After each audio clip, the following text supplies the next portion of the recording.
Hai semuanya. Berjumpa lagi bareng Mimin Noba di sini.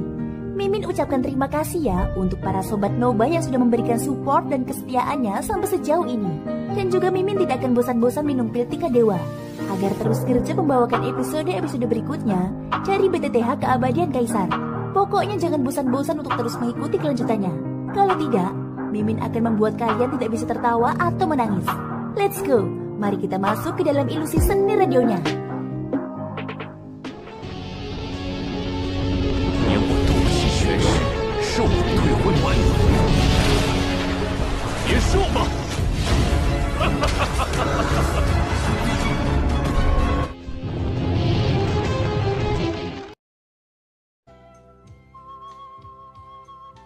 Sebelum Sui menyerbu masuk, Xiaoyan menebaskan penguasa Suan ketiga.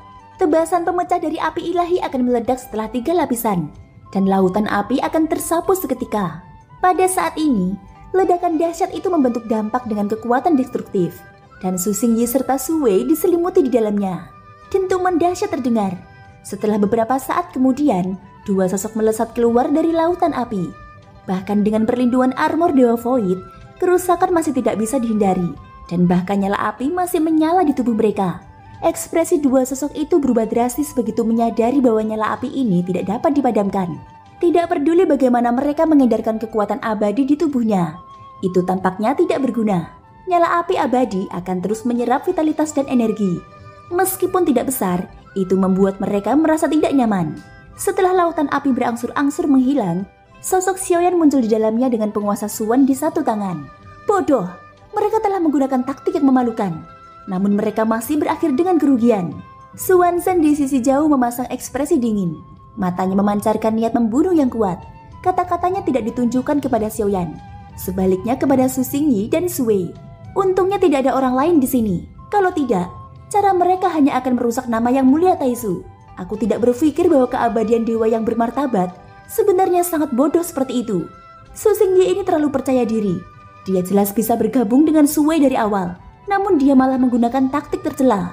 Jika bukan karena armor Dewa Void yang melindungi tubuh mereka, kemungkinan besar mereka sudah lama menjadi jiwa yang mati. Su Wangsen yang berada di atas kapal Void Taizu mendengus dingin setelah melihat hasil pertarungan di medan perang. Pada saat ini, kedua orang di medan perang melihat ke arah Xiaoyan dengan ekspresi serius. Luka di tubuh mereka pulih dengan cepat. Hanya api yang tak dapat dipadamkan yang membuat mereka merasa tidak nyaman. Dan mereka dapat dengan jelas merasakan bahwa vitalitas mereka sedang dihisap. Aku sarankan kalian untuk bergabung bersama. Kalau tidak, aku khawatir kamu hanya akan mati dengan cepat, ucap Xiaoyan. Sepasang matanya menatap 2 orang di depannya yang tampak menyedihkan dan berbicara dengan lembut. Kamu orang yang sombong. Jika kamu tidak menggunakan metode jahat tadi, aku bisa membunuhmu dengan 1 pedang, teriak Su Xingyi. Dia jelas belum bereaksi ketika terperangkap ke dalam dimensi Yaobeng sebelumnya.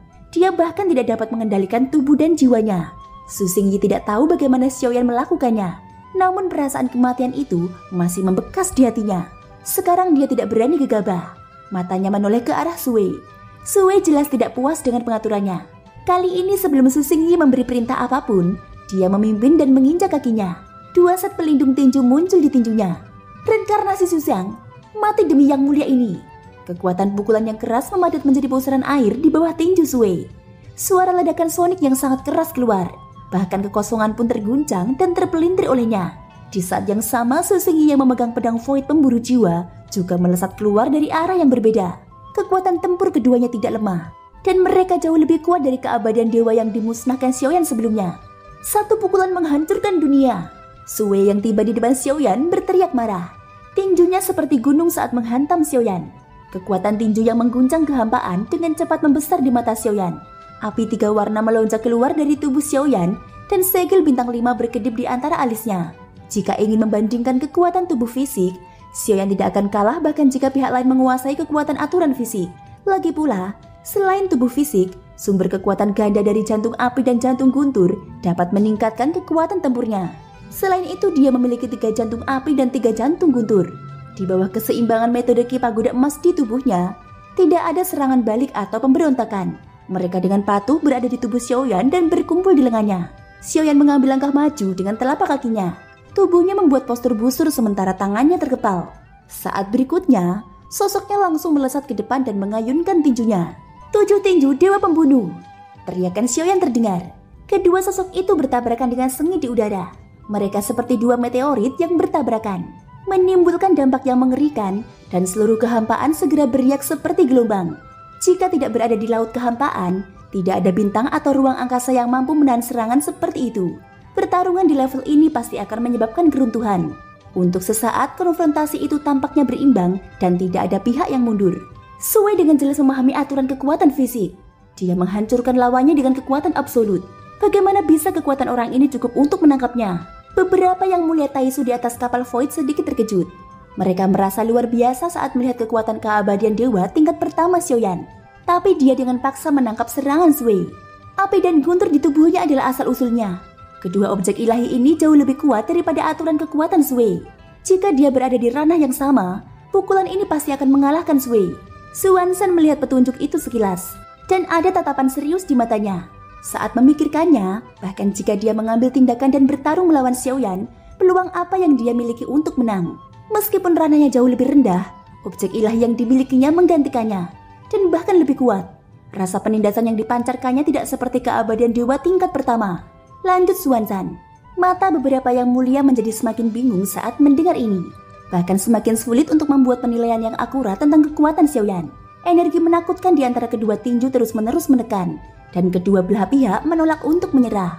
Adapun Xiaoyan, alasan mengapa dia mampu menerima pukulan ini, penggabungan dengan klon cincang juga menjadi salah satu penyebabnya.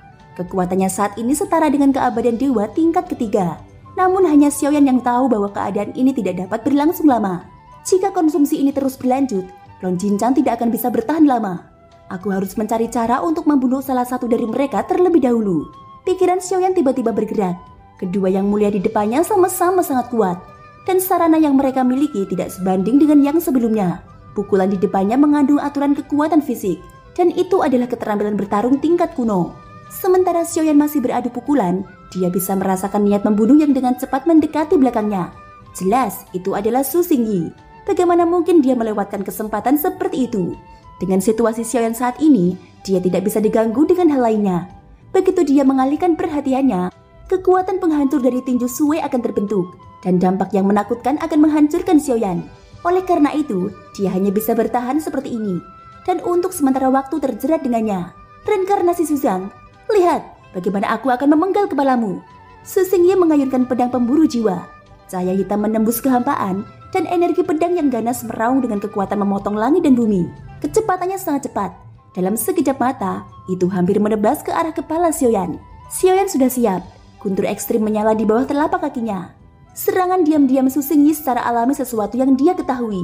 Namun saat Xiaoyan hendak mundur dengan guntur ekstrim, tinju Sui tiba-tiba berubah menjadi telapak tangan. Terlepas dari resiko cedera, dia meremas tinju Xiaoyan. Pada saat yang sama, kelima jarinya patah dan seluruh lengannya rusak. Daging dan darahnya meledak. Mau lari? Bagaimana aku bisa melepasmu begitu saja? Sui berkata dengan suara yang dalam. Terlepas dari rasa sakit yang dipancarkan dari telapak tangannya, dia dengan kuat menahan Xiaoyan. Xiaoyan sedikit terkejut. Dia tidak menyangka bahwa Sui akan menundanya dengan cara apapun. Dari kelihatannya, dia tidak akan melepaskannya sampai Su Xingyi berhasil memotongnya dengan satu pedang.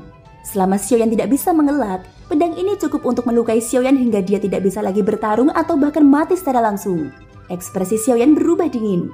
Cahaya hitam di belakangnya sudah tiba di belakangnya. Pada saat ini Xiaoyan tahu bahwa dia tidak dapat melarikan diri. Jika dia tidak ingin dipotong menjadi dua bagian oleh pedang ini, dia hanya bisa menggunakan tubuh keabadian fisiknya untuk secara paksa mengerahkan kekuatan pengorbanan segel bintang. Dan pada saat inilah kekuatan fisiknya ditingkatkan hingga batasnya. Namun ini tidak cukup. Xiaoyan memahami bahwa pedang Su Xingyi sangat kuat, sehingga mustahil untuk melawannya dengan tubuh fisiknya. Karena kau memaksaku, aku akan membunuhmu bersama-sama. Mata Xiaoyan penuh dengan niat membunuh, dan kristal hujan keluar dari tengah alisnya. Pertama-tama, itu menghalangi cahaya hitam pedang Su Xingyi, dan kemudian berubah menjadi cahaya dingin yang tak terhitung jumlahnya, dan menyelimutinya. Cahaya dingin menembus segalanya, dan tubuh Su Xingyi tiba-tiba bergetar pada saat ini. Di bawah tatapan semua yang mulia di atas kapal Void Taisu, tubuh Su Xingyi berubah menjadi patung es. Dan cahaya dingin ini sesuatu yang diberikan kepada Xiaoyan oleh Raja Iblis Tianwu. Dikatakan bahwa kekuatannya dapat melukai atau bahkan membunuh alih 9 sumber di ranah keabadian dewa tingkat ketiga. Raja Iblis Tianwu memang berlebihan. Ketika Xiaoyan melihat keadaan Su Xingyi, Dia bergumam di dalam hatinya. Dia tidak ragu-ragu. Matanya tertuju pada Sue yang meraih tinjunya. Dan dia akan membunuh siapapun yang mendekat lebih dulu. Thank you guys sudah mendengarkan ceritaku di episode kali ini sampai akhir. Ikutin terus kelanjutan episode berikutnya ya. Semoga hari kalian menyenangkan. Sampai jumpa dan bye-bye.